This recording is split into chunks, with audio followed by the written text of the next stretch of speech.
God, guys, can you imagine? It's actually at night. It's currently 7:32 p.m. When is today? Today is Wednesday, June 8th, and it's 7:30. It's now 7:33 p.m. And oh my God, I am feeling so psyched up. Although I wanted to go for a walk. In fact, the reason why I'm outside. Hold on.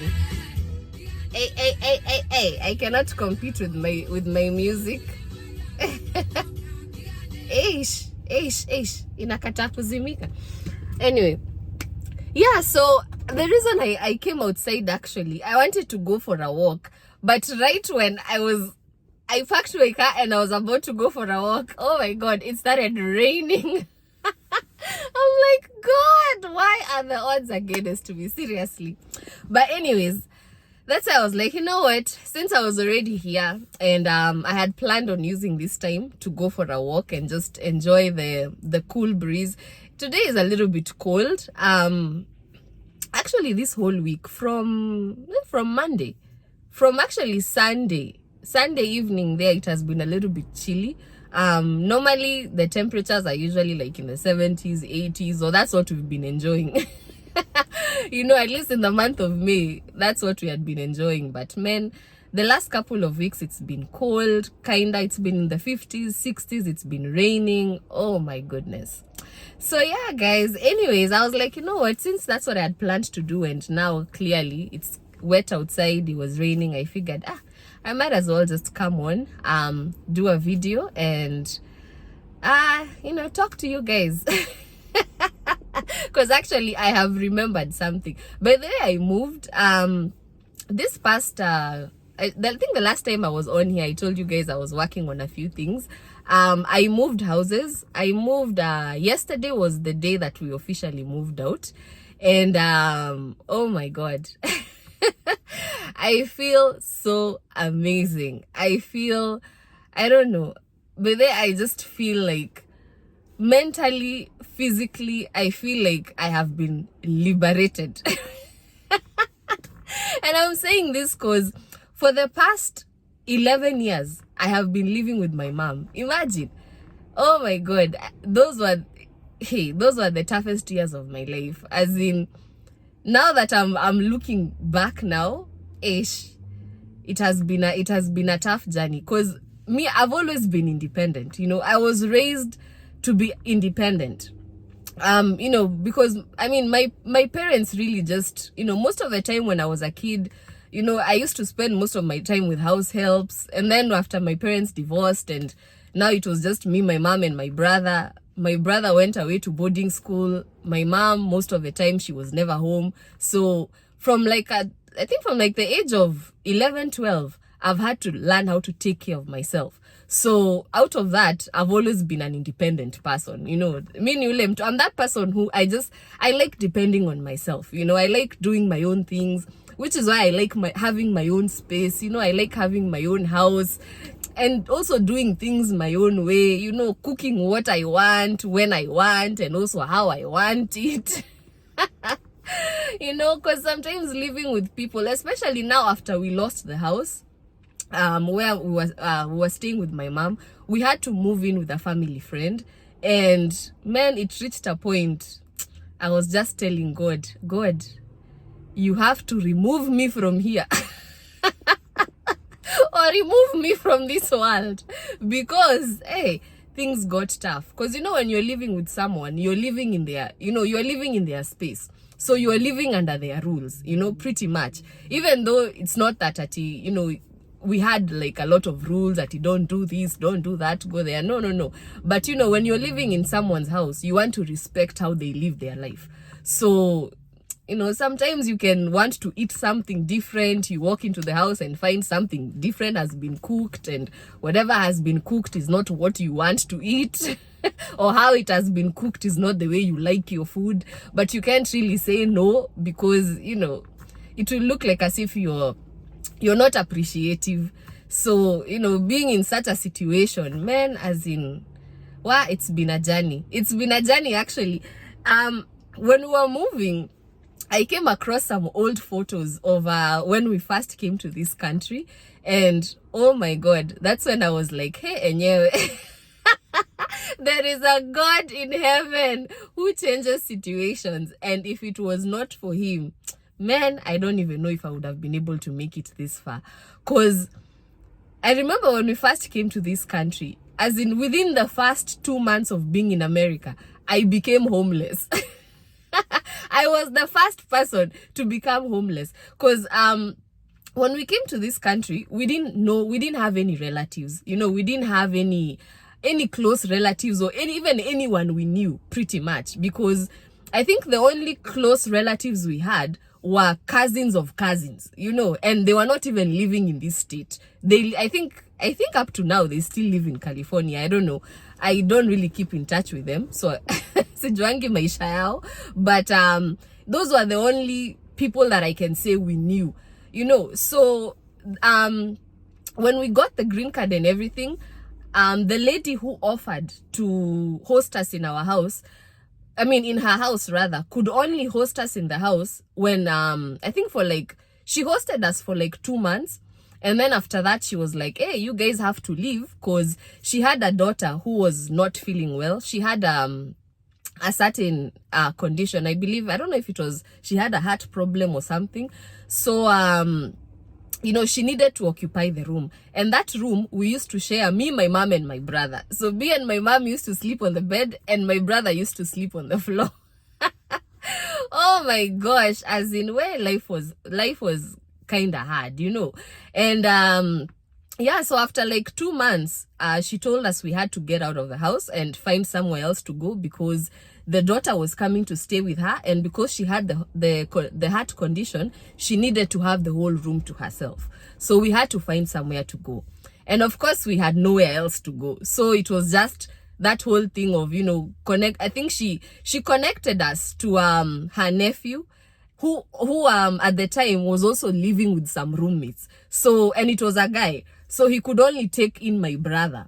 And then my mom, I think, then there was another lady also who was she was a family friend to now the lady who had hosted us. So she was able to take my mom in, because she also had she had an apartment, but she had a roommate who she was living with, and her roommate did not like people. She was, I don't know, she was kind of antisocial. You know, she didn't want people in her house or anything like that.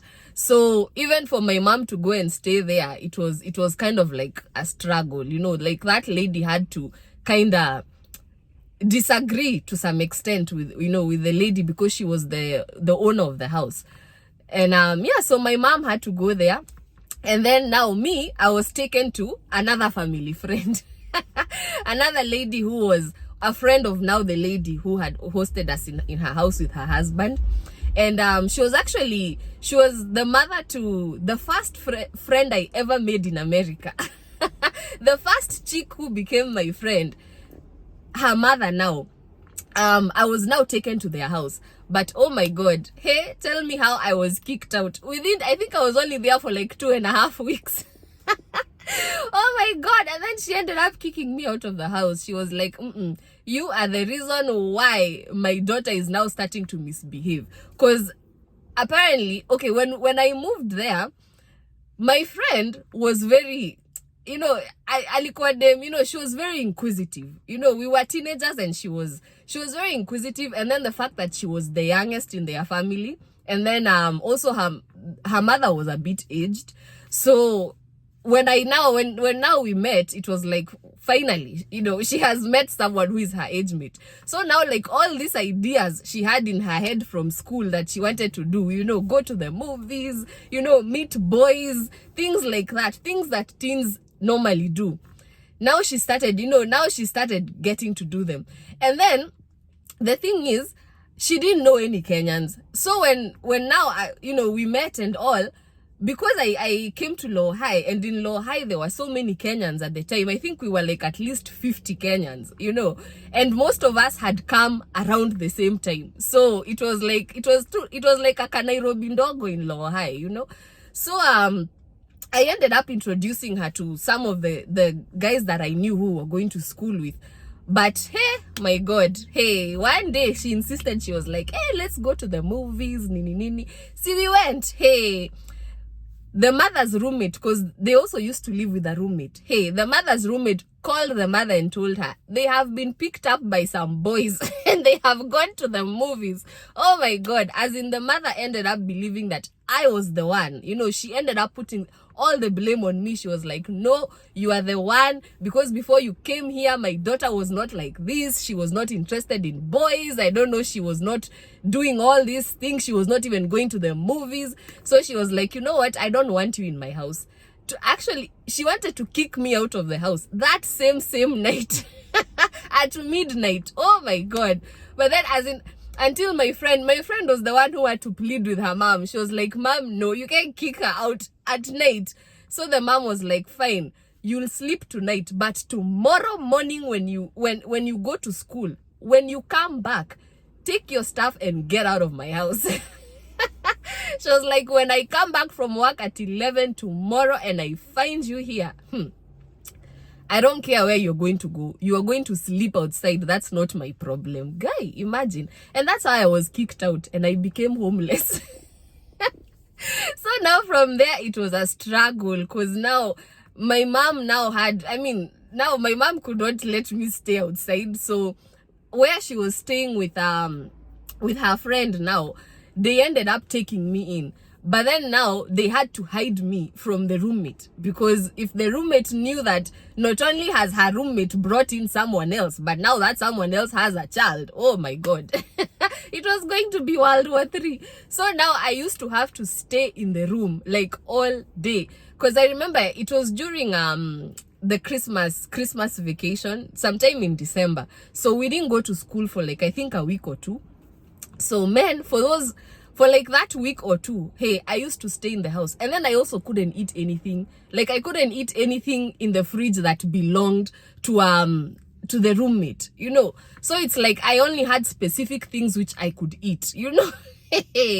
Man, life was hard. And then also, now all three of us were sharing the room.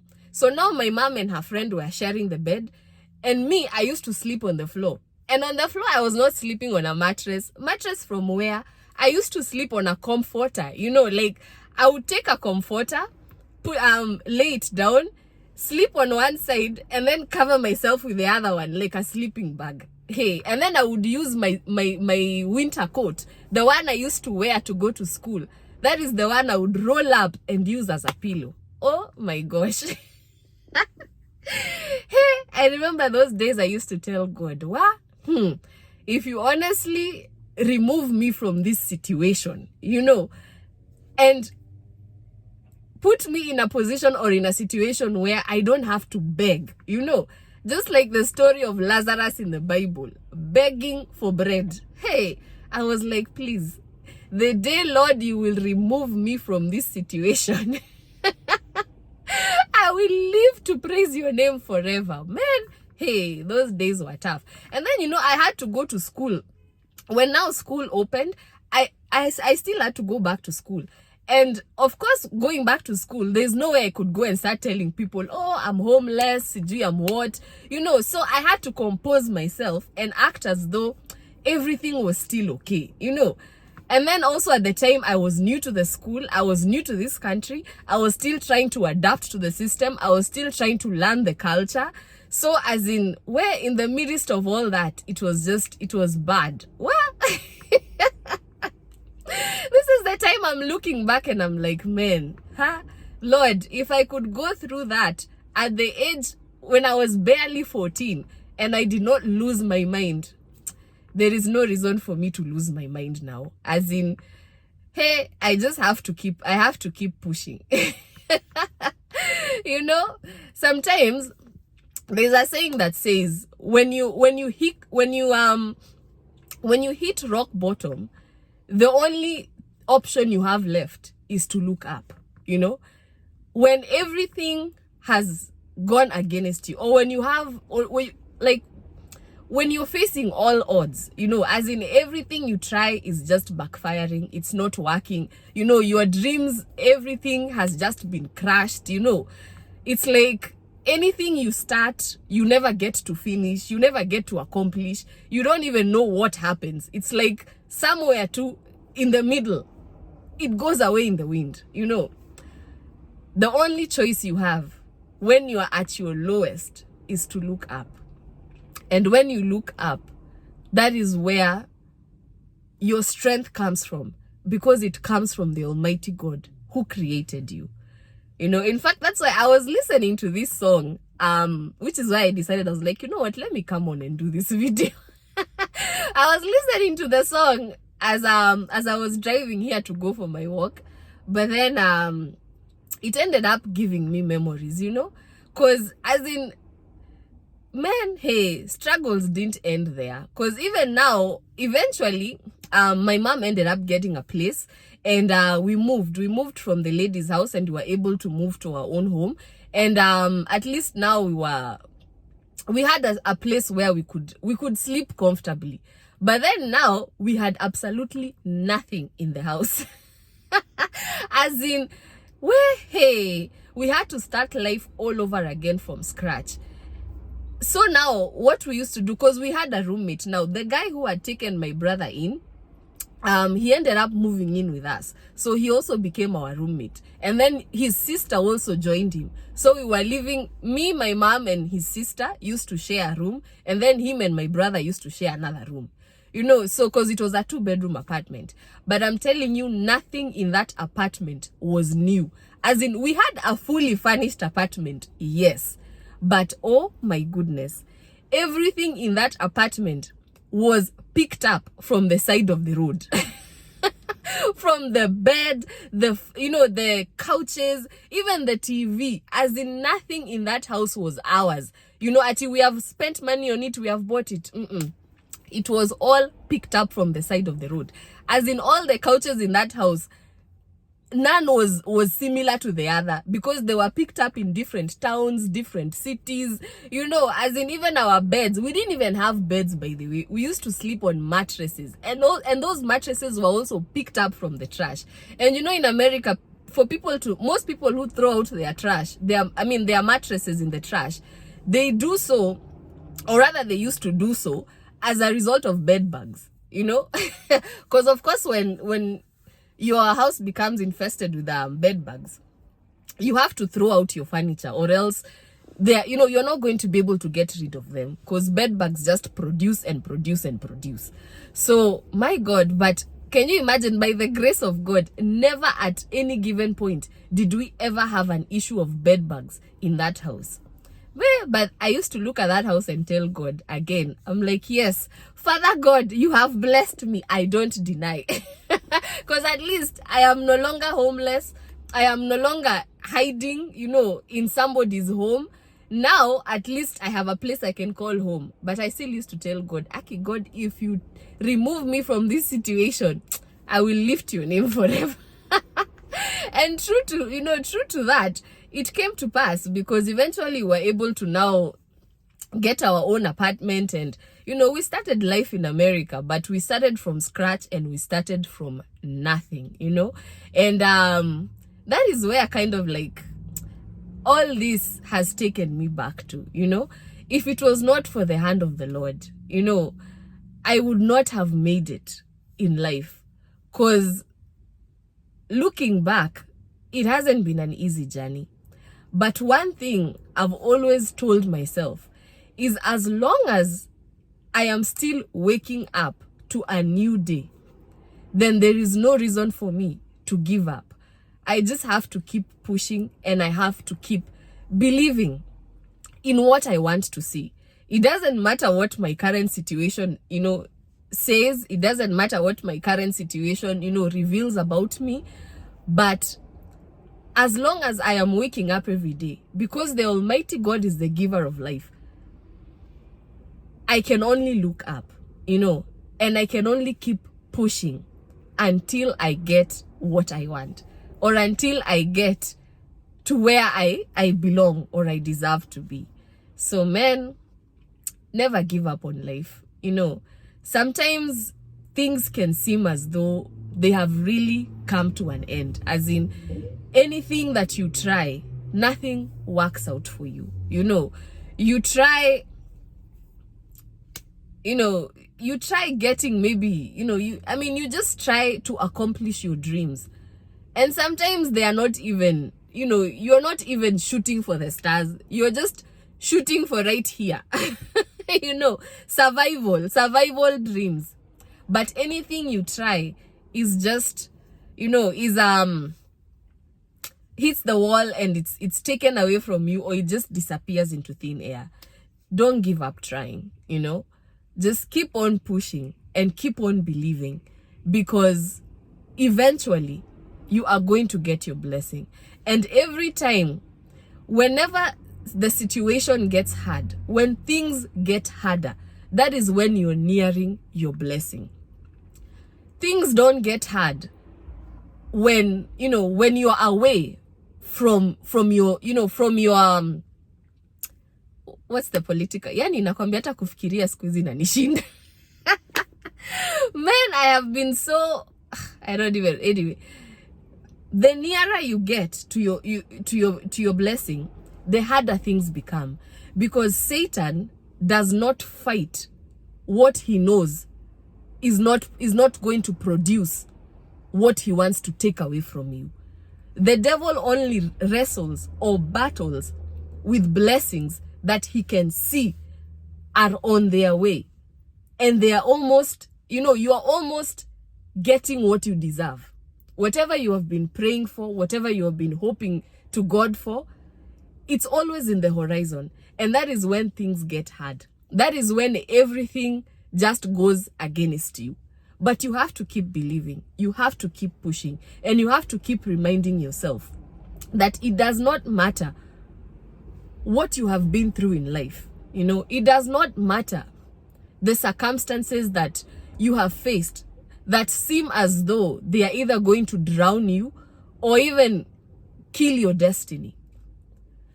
Keep pushing, because when things are tough, when things get hard, that is when you're nearing your breakthrough. But when you give up and you lose, you lose your faith, you lose your hope, you lose your focus, that is when you lose your blessing. So you have to keep, you just have to keep pushing, and you have to keep believing. Never give up. That is my motto. If there's one thing I declared a long time ago in life, I just used to tell myself, the day I am going to be old enough to start taking care of my own responsibilities, the day I'm going to be old enough to become independent, there'll be no looking back for me. And that is exactly what I did, because I moved out of my house, or rather my mom's house, when I was 19.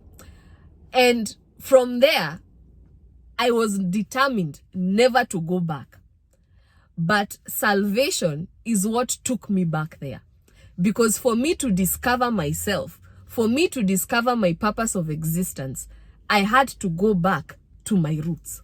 I had to go back where I came from. And where I came from was my mother's womb. So I had to go back to her house. Of course, I couldn't go back to her womb. But I had to go back and start from there so I can build myself to where I'm at today. And that's why every time I just think about how far I have come, I really don't have a reason to give up. Things are not going perfect for me right now, if I can be honest. I'm facing a lot of, challenges or adversity, if I can put it that way. But for me, I always tell myself, because once I gave my life to Christ, I gave you guys the story. I knew I was not going to live past the age of 24. And here I am, 10 years later, I am still here. I'm not here because I've kept myself alive. I'm not here because I'm so smart I can figure things out that, shetani aniwezi. No, I am here because it's the hand of the Almighty God that has kept me alive. It's the hand of the Almighty God that has continued to uphold me through all the storms, all the struggles. And that's why I'm still here today. And that's why I still have the strength to keep pushing forward. Because honestly, by now, I would have already committed suicide. To be honest, I would have already killed myself. But when I think back about how far I have come, I never have a reason to give up on God. If God has not given up on me and he's continuing to give me life every day, then I don't see a reason why I should give up on myself. Because the real challenge is not when people start doubting you. No, people can doubt you all day. But you become defeated in life and you lose your birthright and you lose your blessing when you begin to doubt yourself. Don't get to a point where you no longer believe in your dreams. You no longer believe in the God you serve. You no longer even believe in your existence, because that is where your enemies will finish you. That is where they will destroy you, and that is where they will take away your destiny from you, and you will never live to see it. So for me, I always tell God, as long as you are the one who is keeping me alive, and I know I am not associated with any sorcerer, I'm not associated with any diviner, I am not associated with anything that goes against the living God, then he knows my situation and he knows my heart. May he be the giver of the justice that I deserve. And that's how I keep moving. It's not magic. It's not anything else. It's prayer. It's prayer and faith in myself and in my Creator. So for me, I can just say, never give up, Keep pushing and keep believing. It doesn't matter what your reality is, because of course, we can't be, it's not even advisable to be bringing your problems to people all the time. Because sometimes the people who you tell your problems become the ones who make sure you never come out of them. So it's not always a good idea to share your problems with people. But at the right time, God is not going to forsake you. But you have to believe in yourself. Don't doubt yourself. Continue believing in you and continue believing in your Creator. And let him be the final judge of your existence. All right? Anyway, guys, oh my God. It looks like it has stopped raining. I hope I don't end up going over there and then it starts raining again. But oh my God. Anyway, guys, I haven't really actually had a chance to still work on the video. I remember there's a time I told you I'm going to do a video on finding your why. I still haven't had the chance to sit down and do it, but if anyone is still waiting for it, one of these days, I promise I am going to do it. It's just that I've been busy with school also. This is my final term, my final semester. So I have to make sure that I am following everything that I need to follow and finishing all my assignments. So at least once that is done, once I'm done with school, I'll have more spare time. So I'll be able to do a lot more as opposed to now, because now I still have to keep my focus and finish the journey. We have to finish strong. It doesn't matter how you start. What matters is how you finish. It's not I think there's a saying that says it's not where you start, but it's where you finish, or it's how you finish. It doesn't matter what you're going through right now. As long as you keep the faith and you keep the momentum and don't lose the focus and believe in yourself above all, you are going to achieve it, and you are going to come out of the situation stronger, braver, and you're going to come out of it with your blessing, which nobody can take away from you. All right? Anyway, guys, yeah, I think I took a video of when I was moving. I'll show you. Maybe I'll show you towards the end. But anyways, I think I'm just going. Oh shoot, it looks like it has started raining again. You see, right when I'm about to go. I guess I'm not gonna go for a walk today, guys. But anyway, thanks for watching, and as usual, like, comment, share, subscribe, and keep your faith and keep pushing and keep believing, because when things get hard and things get tough, that is when you're nearing your blessing. All right? All right.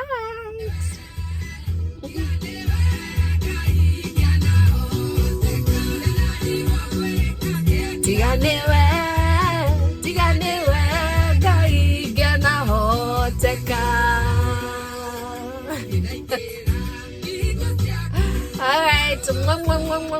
See you in the next one.